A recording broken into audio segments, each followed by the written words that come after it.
Donnie and Dolly. The team is supported by ableauctions.ca. Closing your business? We can help. How about these stories?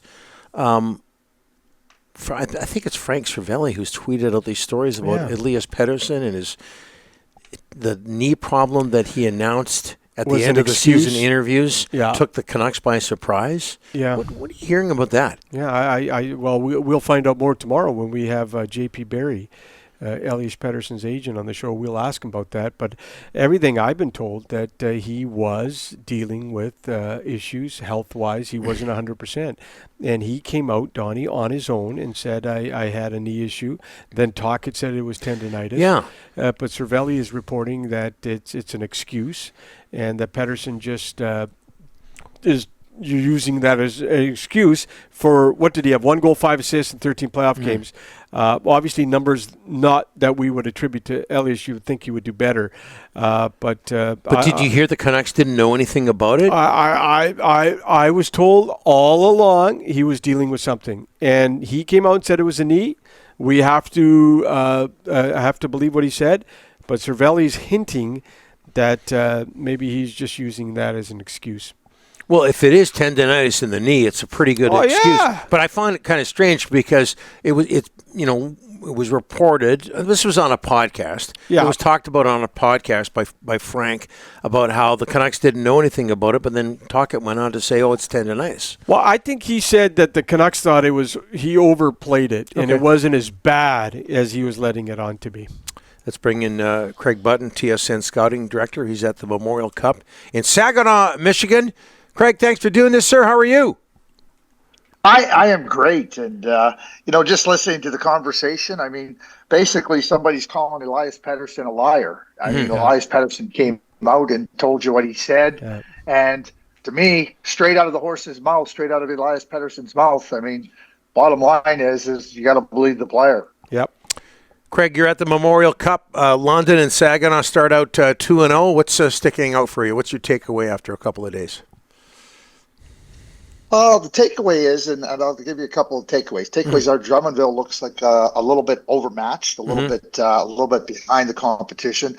Moose Jaw's had some really good stretches of play. They haven't been able to carry it through, a full game. They've scored 8 goals in 4 in each of the 2 games, and they haven't won either game. And goaltending has not been very good for the Moose Jaw Warriors. London and Saginaw. London has played very well. I don't think they've been right on top of their game, nor has and Saginaw, to me, it has played the style of game that they like to play. It looks right now, to be straightforward with you, like a Saginaw-London Memorial Cup championship game. Craig, in Vancouver now, what's your opinion? And this player has become polarizing in the last week or so. He had a really interesting end-of-season interview session with the media. But your opinion of soon-to-be RFA Filip Hronek? Yeah, I mean, he was a good player for the Vancouver Canucks this year. He was a player that had that was really important to the success that the Vancouver Canucks had this season. And I mean, he was asked at the end of I saw the exchange. He was asked if he was hurt, and he said, "No, I wasn't hurt at all." And again, goes back to what I said earlier. Believe the player. He obviously we know that there was a dip in his points, but at the same time, we measure things on points so much of the time, and I think that Filip contributed a lot to this team. I thought that he gave them really good, purposeful play. I think if there's anything, I mean, and you guys asked me this question one day on the show. You asked me, people were saying it begins with an 8, and I said if Filip Hronek begins with an 8, it's not going to begin. If I'm the manager of the Vancouver Canucks, it's not going to begin with an 8 for me. He's gone. So I don't know if that's factoring into some of the, where Filip Hronek, players start to, think about their contracts and try to figure out where they fit.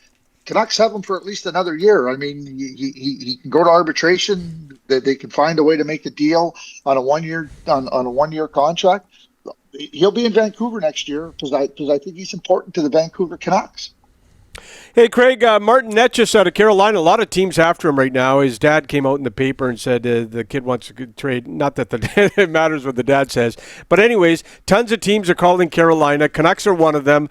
Whoever acquires him, what are they getting, Craig?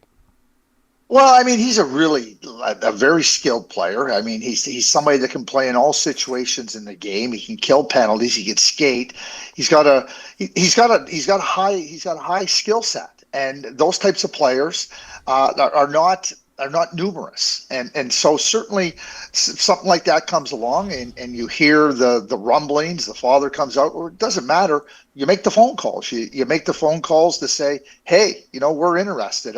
You think about contracts again. Back to contracts, and one thing that Tom Dundon has not been hesitant to do. He did it with Dougie Hamilton and Elias Lindholm. He said, okay, it's not going to work here. We'll trade you. I don't think there's any hesitancy if they feel that if something can't be worked out contractually.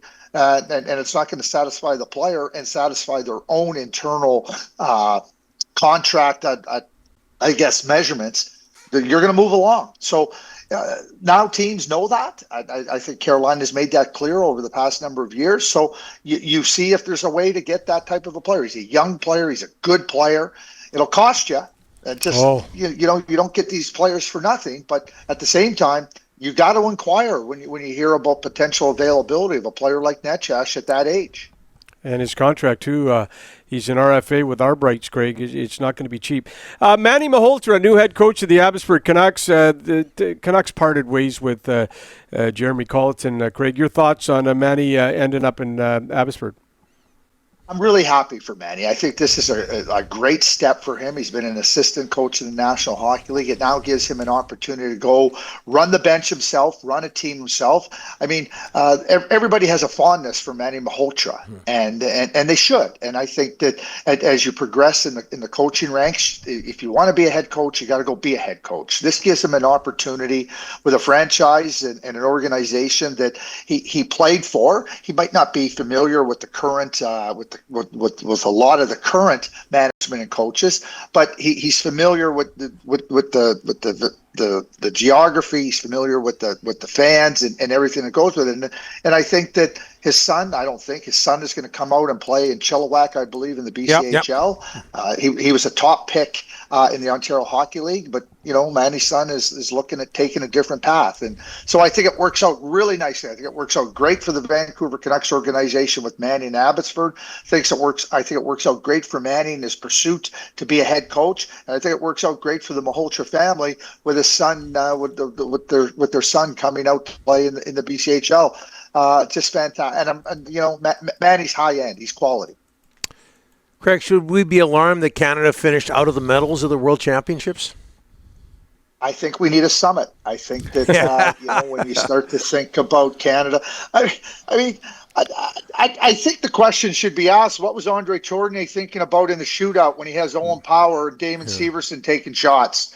Okay, that's where the question should be. It should be laid at the feet of Andre Tournier. I don't get it. I don't think he can give me an answer where I would get it. So it's a team that was right there. Obviously, you lose in a shootout to Switzerland. That was a really, really curious decision.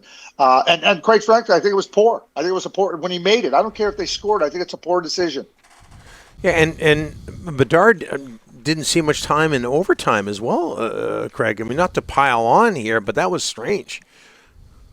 Well, you know what you do when coaches have the run of that. Like Andre Tournier is somebody that I have tons of respect for. This is about decision making in critical moments. They weren't good.